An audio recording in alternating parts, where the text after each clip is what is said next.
Everyone, welcome back to doctor set academy. आज आपण दुसरा प्रॅक्टिस पेपर सॉल्व करणार आहोत। दुपारी मी तुम्हाला प्रश्नपत्रिका दिलेली होती, आपल्यातल्या बऱ्याच जणांनी ती सोडवली असेल आणि आता आपण तिच्यावरचं एक्सप्लेनेशन बघूया। प्रथमतः सर्वांना थँक्यू। पहिल्या प्रॅक्टिस पेपरला आपल्या सगळ्यांचा खूप छान उत्स्फूर्त असा प्रतिसाद मला लाभला आणि म्हणून आपण किमान 5 हे प्रॅक्टिस पेपर सॉल्व करून घेऊ या पद्धतीचे असं मी निश्चित केलेलं आहे। तेव्हा त्यातला हा दुसरा पेपर। चला तर मग सुरुवात करूया। प्रश्न क्रमांक 1, URL म्हणजे काय? ए, संगणकीय सॉफ्टवेअर कार्यक्रम। UFOचा प्रकार आहे। www वरील दस्तावेज डॉक्युमेंटचा प्रकार आहे की डी, अध्ययनासाठीच्या अमर्याद स्रोताच्या विरुद्ध। URL uniform resource locator. तर URL जे आहे या प्रश्नाचं उत्तर असणार आहे www वरील दस्तावेज डॉक्युमेंटचा प्रकार म्हणण्यापेक्षा डॉक्युमेंटचा ॲड्रेस, इंटरनेटवरील एखाद्या संसाधनाचे स्थान URL ओळखते, लोकेटर। ठीक आहे। प्रश्न क्रमांक 2, CD-ROM मध्ये फाईल कॉपी करण्यासाठी कोणता शब्द वापरला जातो? आणि पर्याय आहेत ए, बर्निंग, 2, झिपिंग, सी, डिजिटायझिंग की डी, रिपिंग। बर्निंग म्हणजे फाईल CDवर रेकॉर्ड करणे, तर रिपिंग म्हणजे CDमधून फाईल कॉपी करणे। त्यामुळे ह्या प्रश्नाचे अचूक उत्तर असणार आहे पर्याय क्रमांक ए, बर्निंग। इथं zipping is basically file compressor. File compress करण्यासाठी झिपिंग करण्याला झिपिंग असं म्हटलं जातं। डिजिटायझिंग म्हणजे सूचनेचे अंकीय रूपांतर होय। अंकीय रूपांतरामुळे कम्प्युटर याला वाचू शकतो, ते कम्प्युटरची भाषेत ते रूपांतरित होते। त्यानंतर प्रश्न क्रमांक 3, BGAN चे विस्तारित रूप कोणते?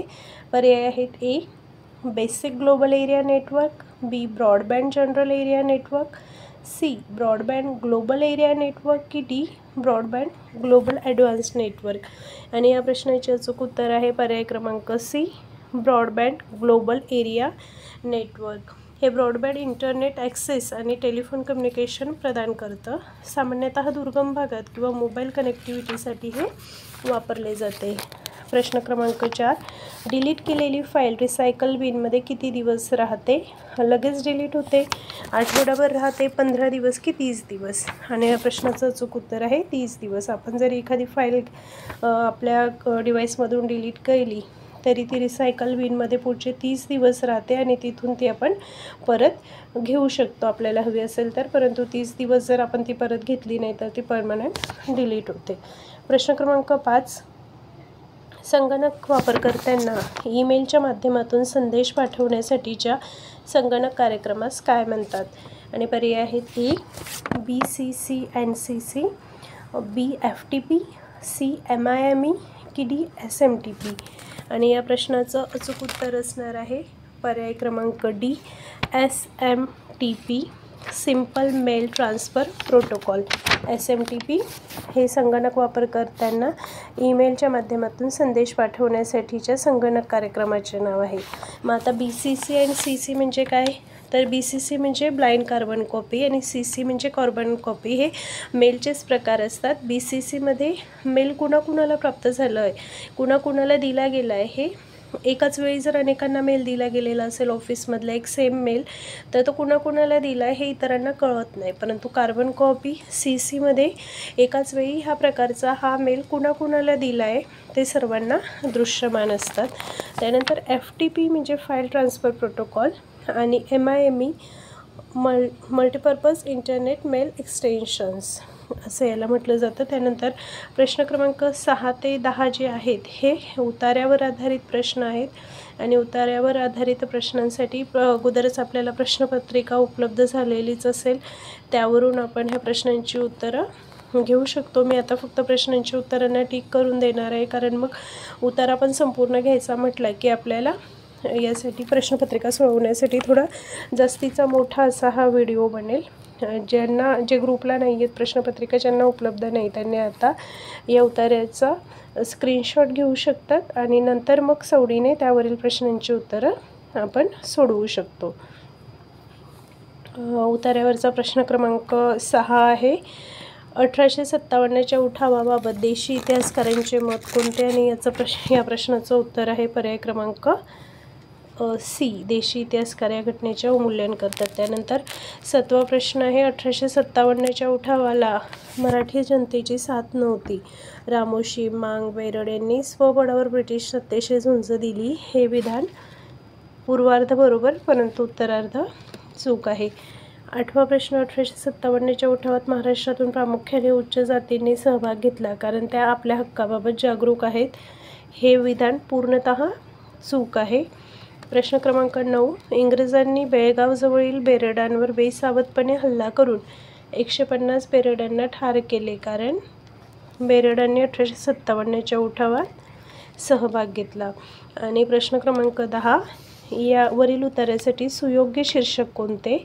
आणि या प्रश्नाचं अचूक उत्तर आहे पर्याय क्रमांक सी, महाराष्ट्राचा 1857च्या उठावातील सहभाग.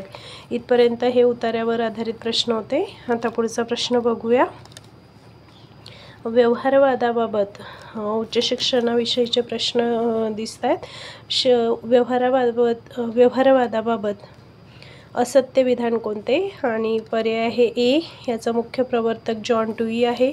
पर्याय बी, यावर आधारित कृती शाळांची स्थापना झाली. पर्याय सी, यात अनुभवाला सर्वाधिक महत्त्व आहे. की पर्याय डी, आदर्श आध्यात्मिकता हा याचा आत्मा आहे. घर, झाड, पातेलं, पुस्तक यांसारख्या बाह्य वस्तूंच्या प्रत्यक्ष ज्ञानात आपल्याला साक्षात ज्ञान होते असं आपली व्यवहारबुद्धी आपल्याला सांगते आणि ते सत्य असते.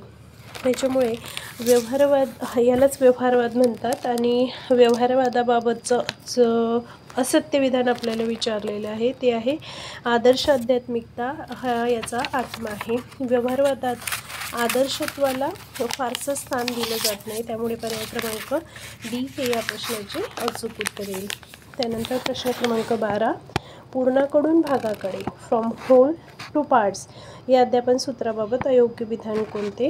पूर्णाकडून भागाकडे म्हणजे पूर्ण जो विषय आहे एकत्रितपणे त्याविषयी पूर्वकल्पना देणे आणि मग नंतर त्या विषयातील लहान लहान भागांविषयीचं स्पष्टीकरण करणे या प्रकारचं जे अध्यापन, या पद्धतीने जे अध्यापन केलं जातं त्याला पूर्णाकडून भागाकडे असे म्हटले जाते. आणि याबाबतचं अयोग्य विधान आपल्याला निवडायचं आहे. पहिलं, गेस्टाल्ट यांनी हे अध्यापन सूत्र मांडले. त्यानंतर प्रथमतः रोपाची ओळख करून देऊन नंतर पाने, फुले, मूळ, खोड इत्यादीची ओळख करणे अगदी बरोबर. गेस्टाल्ट यांनी हे अध्यापन सूत्र मांडले, हे देखील बरोबर आहे.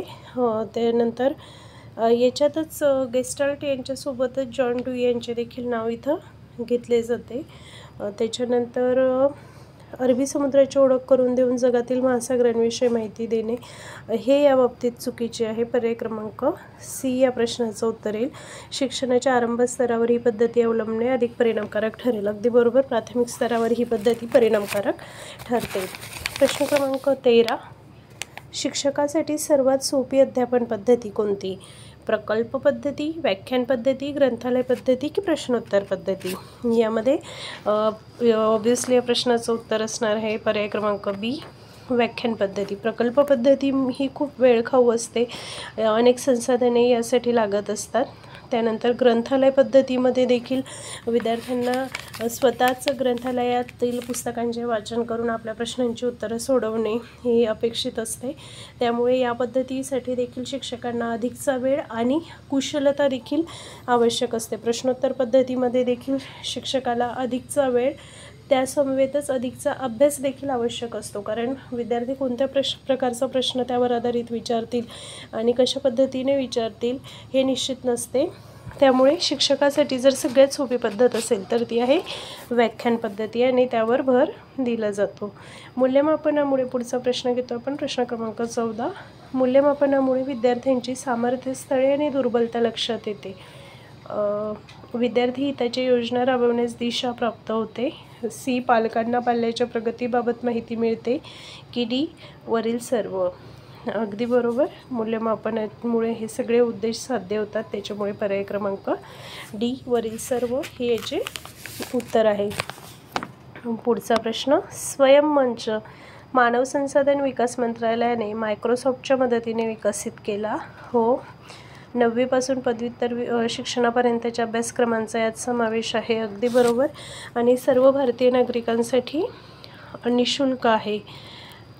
तर हो, भारतीय आणि अफगाणिस्तानच्या नागरिकांसाठी यावर आपण स्वयंवर एक छोटासा व्हिडिओ बनवलेला आहे आणि स्वयंविषयीचे सर्व प्रश्नांची उत्तरं आपल्याला त्यातून मिळतील. आपल्याला जर आवश्यक वाटत असेल तर ह्या व्हिडिओच्या खाली कमेंट्समध्ये आपण बघू शकता, तिथे मी त्याची लिंक टाकलेली आहे.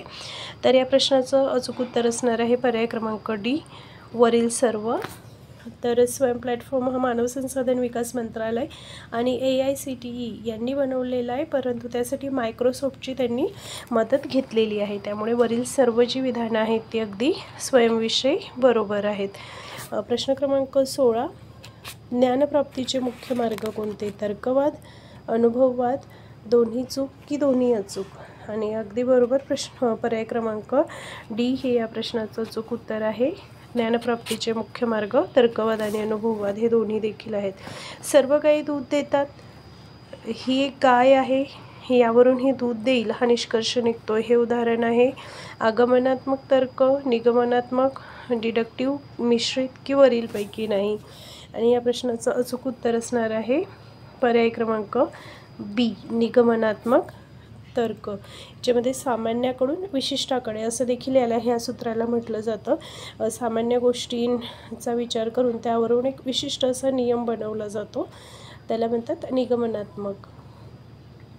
प्रश्न क्रमांक 18, विद्यार्थ्यांची बुद्धिमत्ता हे डॅश चलाचे उदाहरण आहे? आश्रित चल, उद्दीपन चल, स्वतंत्र चल की सांगता येत नाही? आणि या प्रश्नाचं अचूक उत्तर आहे पर्याय क्रमांक ए, आश्रित चल. आश्रित चल म्हणजे इतर बाबींवर अवलंबून असलेलं चल. त्यानंतर प्रश्न क्रमांक 19, शून्य परिकल्पना नल हायपोथेसिस डॅश यांनी मांडली? पर्याय आहेत RA फिशर, थर्स्टन, गेटमन की लिकर्ट? दोन माध्यमांमध्ये कोणताही फरक नाही हे दर्शवायचे असते तेव्हा शून्य परिकल्पना वापरली जाते. जर प्रायोगिक परिणाम सैद्धांतिक निकालांप्रमाणेच असेल तर शून्य गृहीतक योग्य असते आणि ही जी शून्य परिकल्पना आहे ही RA फिशर यांनी मांडलेली आहे. प्रश्न क्रमांक 20, प्रभावी संप्रेषणासाठी आवश्यक कौशल्ये कोणती? आणि श्रवण, भाषण, वाचन आणि लेखन हे 4 पर्याय दिलेले आहेत. हे 4 दिलेले आहेत आणि पर्याय ए आहे 1 व 2, 2 व 3, 1, 2 व 3 की वरील सर्व? आणि या प्रश्नाचे अचूक उत्तर आहे पर्याय क्रमांक डी, वरील सर्व. संप्रेषणासाठी ग्राहक आणि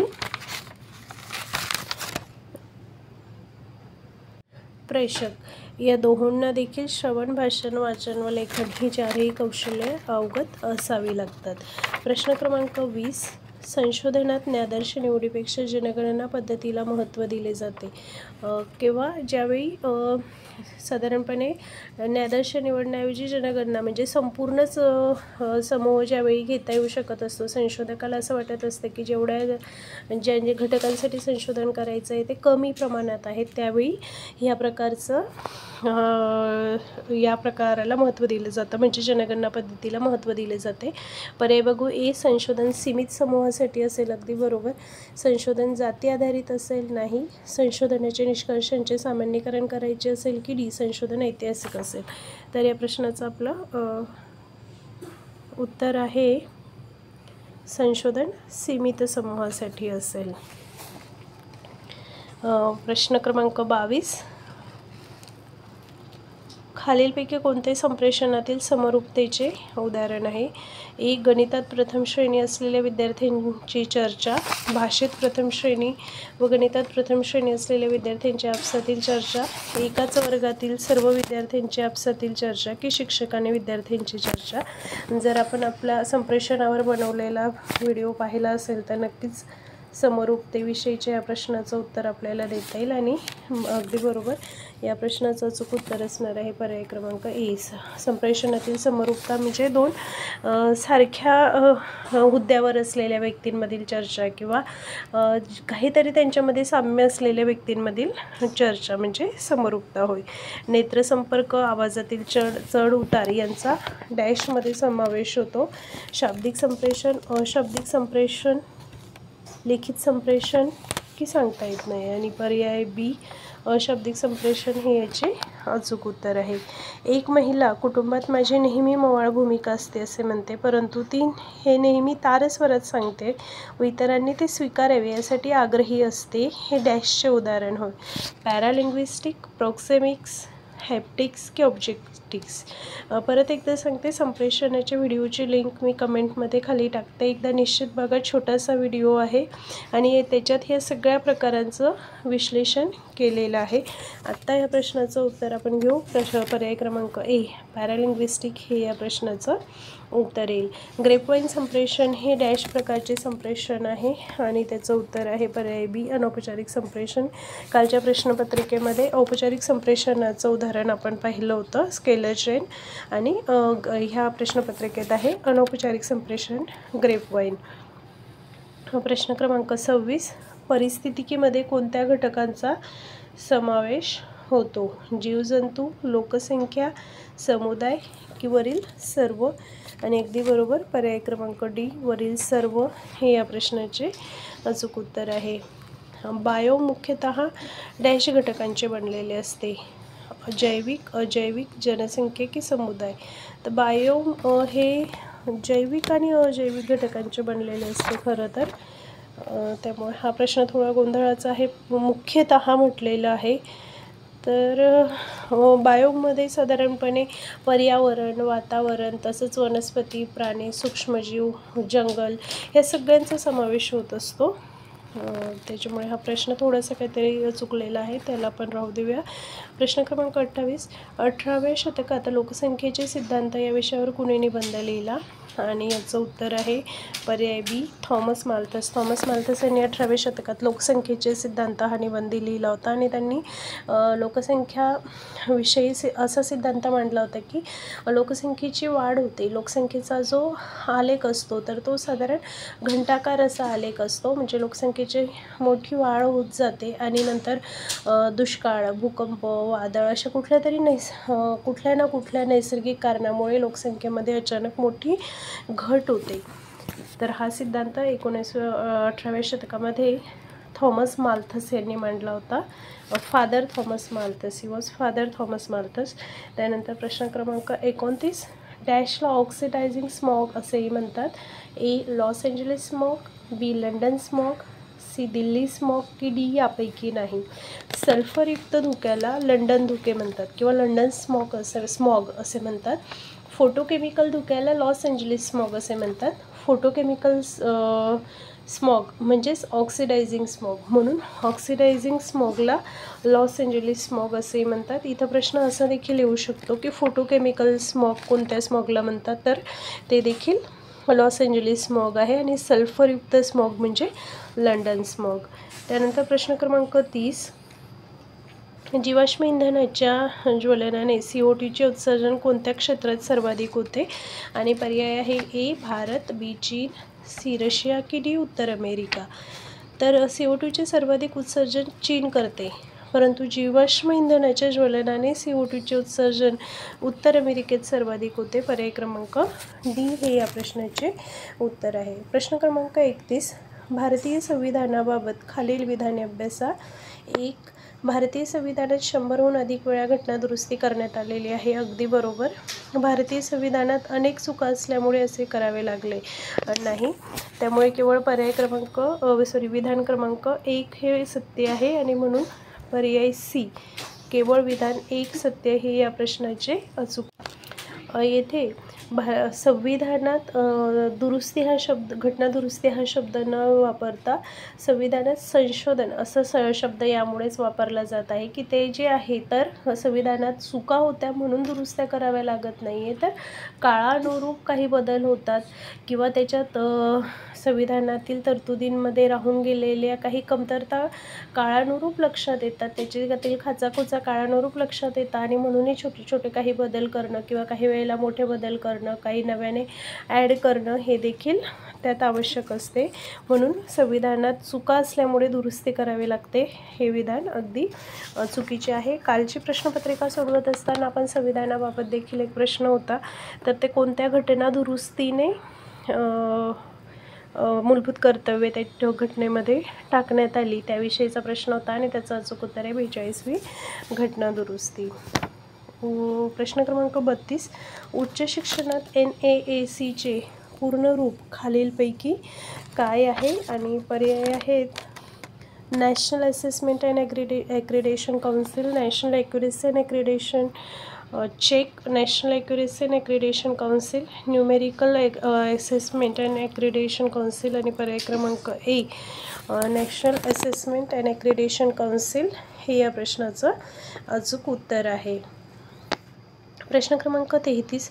ज्ञानवाणी FM रेडिओ नेटवर्कच्या माध्यमातून ग्रामीण व दुर्गम भागात शिक्षण सुविधा उपलब्ध करून देण्याचे कार्य डॅश विद्यापीठ करत आहे? इंदिरा गांधी राष्ट्रीय मुक्त विद्यापीठ, जवाहरलाल नेहरू विद्यापीठ, यशवंतराव चव्हाण महाराष्ट्र मुक्त विद्यापीठ की संत तुकडोजी महाराज विद्यापीठ? आणि या प्रश्नाचं अचूक उत्तर आहे पर्याय ए इंदिरा गांधी राष्ट्रीय मुक्त विद्यापीठ. कालच्या प्रश्नपत्रिकेतील भारतातील पहिले मुक्त विद्यापीठ कोणते? या प्रश्नाचं उत्तर कमेंट्समध्ये द्या असं मी सांगितलेलं होतं. तर रंजना चौधरी मॅडम यांनी ते उत्तर अचूक दिलेलं आहे. Doctor BR Ambedkar open university Hyderabad हे भारतातील पहिले मुक्त विद्यापीठ आहे. प्रश्न क्रमांक 34. संशोधनाचे उद्देश डॅश असतात? आणि पर्याय ए आहे ज्ञानवृद्धी, बी समस्येवर उपाय शोधणे, सी ए आणि बी अचूक की डी पदोन्नती प्राप्त करणे? तर या प्रश्नाचं उत्तर आहे पर्याय क्रमांक सी, ए व बी दोन्ही अचूक. तर साधारणपणे या प्रश्नांची उत्तर लिहित असताना जे आदर्श किंवा उदात्त उत्तरे असतात अशा प्रकारच्या पर्यायांचाच आपल्याला विचार करावा लागतो. पदोन्नती प्राप्त करणे हा देखील अनेक प्राध्यापकांचा छुपा उद्देश संशोधनाचा असला तरी देखील ज्ञानवृद्धी आणि समस्येवर उपाय शोधणे हे पर्याय अधिक अचूक आहेत. प्रश्न क्रमांक 35. इंट्रोडक्शन ऑफ सायन्स हा ग्रंथ डॅश यांनी लिहिला? आणि या प्रश्नाचे पर्याय आहेत J.J. Thomson, N.A. Fisher, J.D. Thorndike की ऑगस्ट काम? आणि या प्रश्नाचं अचूक उत्तर आहे पर्याय क्रमांक ए J.J. थॉम्सन. 36. एक वस्तू 2125 रुपयास विकल्याने होणारा शेकडा तोटा व तीच वस्तू 2875 रुपयास विकल्याने होणारा शेकडा नफा सारखाच असेल तर ती वस्तू किती किमतीस विकल्यास 10% तोटा होईल? आणि पर्याय आहेत ए 2000, बी 2250, सी 2300 की डी 2150? जेव्हा शेकडा नफा आणि शेकडा तोटा सारखाच असतो तेव्हा खालील सूत्राने मूळ किंमत मिळू शकते. शेकडा नफा अधिक शेकडा तोटा भागिले 2. इथं शेकडा नफा दिलेला आहे 2125 आणि शेकडा तोटा दिला आहे 2875. यांची बेरीज येते 5000, त्याला 2ने भागायचं म्हणजे 2500 ही जी आली ही आली मूळ किंमत. त्यावर 10% तोटा, 2500चे 10% म्हणजे 250. मग 2500 वजा 250 बरोबर 2350 आणि म्हणून पर्याय क्रमांक बी हे या प्रश्नाचे अचूक उत्तर येईल. प्रश्न क्रमांक 37. घड्याळात किती वाजता तास काटा व मिनिट काटा यातील कोन 165 अंशाचा असेल? 1:30 1:40 12:30 की 12:40? घड्याळातील 2 अंकातील कोन हा 30 अंशाचा असतो आणि 2 मिनिट रेषांमधील जो कोन असतो तो 6 अंशाचा असतो. यावरून या प्रश्नाचे आपल्याला अचूक उत्तर मिळेल ते म्हणजे पर्याय क्रमांक सी 12:30. प्रश्न क्रमांक 38. एका परीक्षेबाबतचा अहवाल पुढे दिलेला आहे. याच्यात परीक्षेस बसलेले एकूण उमेदवार आहेत ते आहेत 800, स्त्री उमेदवार 350, नापास झालेले उमेदवार आहेत 430 आणि आपल्याला विचारलं आहे या परीक्षेत उत्तीर्ण झालेल्या पुरुष उमेदवारांची संख्या किती? आणि पर्याय आहेत पर्याय क्रमांक ए 380 ते 450, पर्याय क्रमांक बी आहे 430 ते 100, पर्याय सी 20 ते 370 की पर्याय डी 350 ते 450. परीक्षेला बसलेले एकूण पुरुष आपण यावरनं काढून घेऊ शकतो. तर ते येतील एकूण उमेदवार 800 पैकी स्त्री उमेदवार 350 म्हणून पुरुष उमेदवार आले 450. पास झालेल्या उमेदवारांमध्ये 430 नापास झालेले आहेत म्हणजे पास झालेले 370 आहेत. यावरून जर 450 पैकी जास्तीत जास्त 370 पास होऊ शकतात. तसंच जर 370 पैकी काही किंवा 100% म्हणजे 350 जरी महिला उत्तीर्ण झाल्या तर 370 वजा 350 म्हणजे 20 पुरुष उत्तीर्ण होतील. त्याच्यामुळे किमान 20 आणि कमाल 370 पुरुष उत्तीर्ण होतील आणि म्हणून या प्रश्नाचे उत्तर येईल पर्याय क्रमांक सी, 20 ते 370. प्रश्न क्रमांक 39.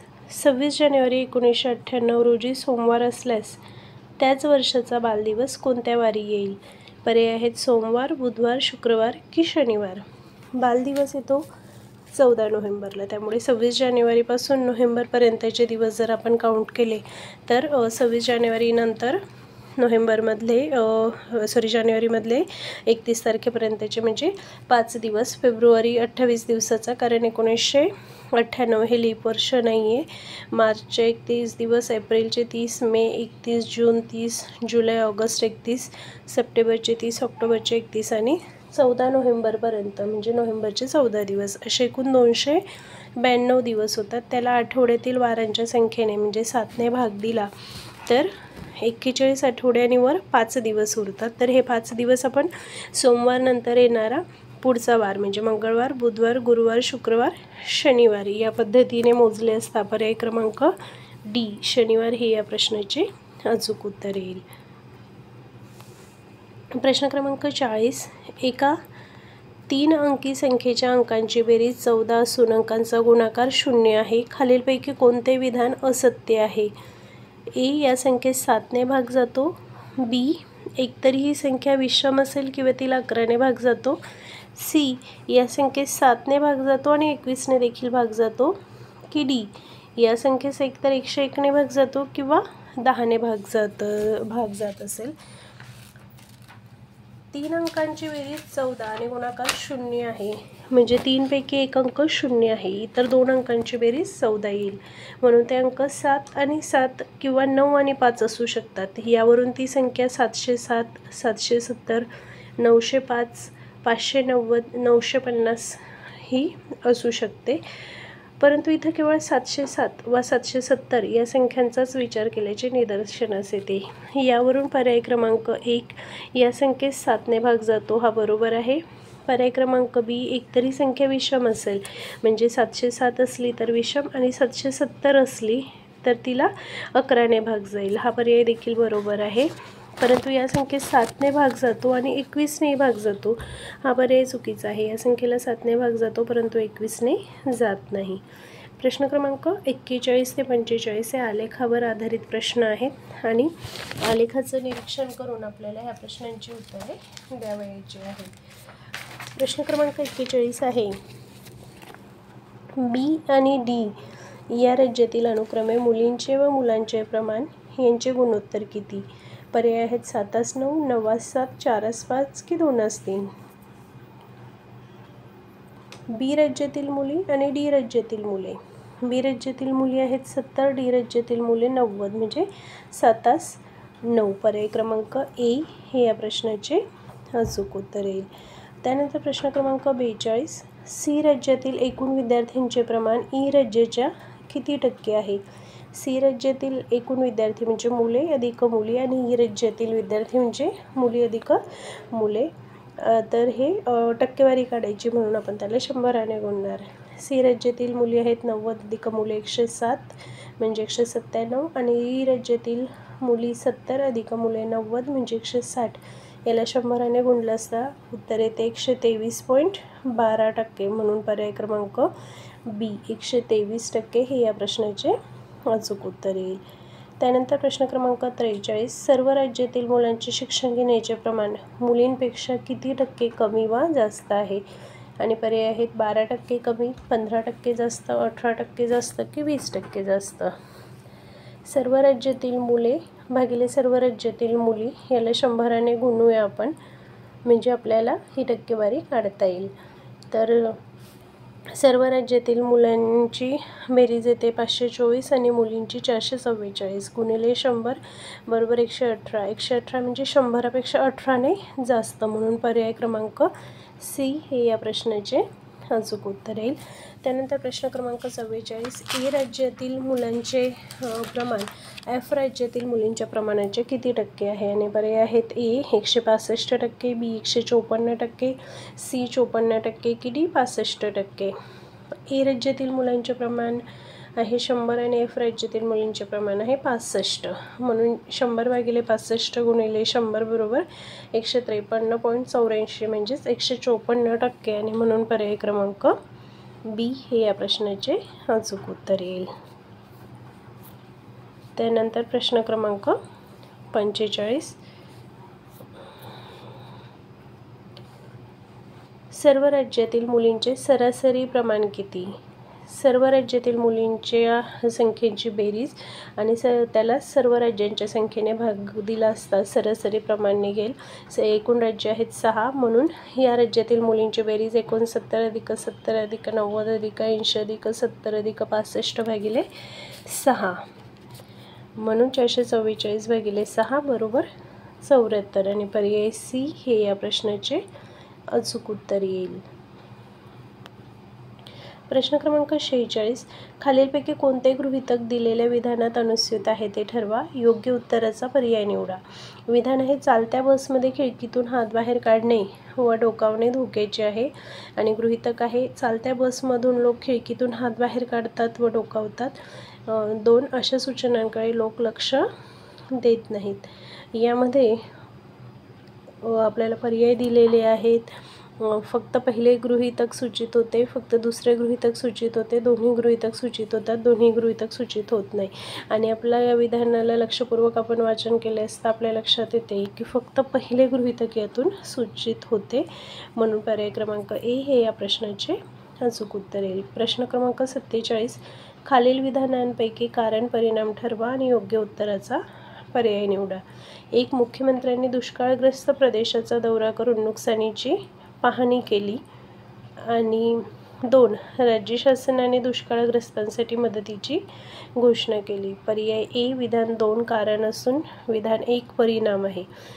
विधान 2 म्हणजे राज्य शासनाने दुष्काळग्रस्तांसाठी मदतीची घोषणा केली आणि मग त्याचं हे कारण आणि परिणाम एक नाही, हा पर्याय अचूक असू शकत नाही. त्यानंतर पुढचं आहे विधान 1 कारण असून विधान 2 परिणाम आहे. विधान 1 मुख्यमंत्र्यांनी दुष्काळग्रस्त प्रदेशाचा दौरा करून नुकसानीची पाहणी केली आणि म्हणून राज्य शासनाने घोषणा केली. अगदी बरोबर. पर्याय क्रमांक बी हे या प्रश्नाचे अचूक उत्तर येईल.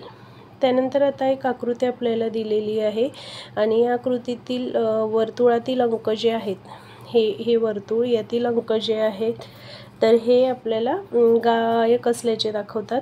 चौरसातील अंक जे आहेत ते खेळाडू असल्याचे दर्शवतात. आयतातील अंक शिक्षक असल्याचे दर्शवतात. तर त्रिकोणातील अंक लेखक असल्याचे दर्शवतात. खालील आकृतीचे निरीक्षण करून पुढील प्रश्नांची उत्तरे द्यायची. तर शिक्षक नसलेल्या गायकांची संख्या किती? आणि शिक्षक नसलेले गायक गायकासाठी वर्तुळ दिलेलं आहे. वर्तुळ आणि शिक्षकांसाठी दर्शवतात अंक आयतातील अंक. तर मग आता आयतातील अंक हे 5. तर शिक्षक नसलेले गायक म्हणजे 15 अधिक 7 अधिक 4.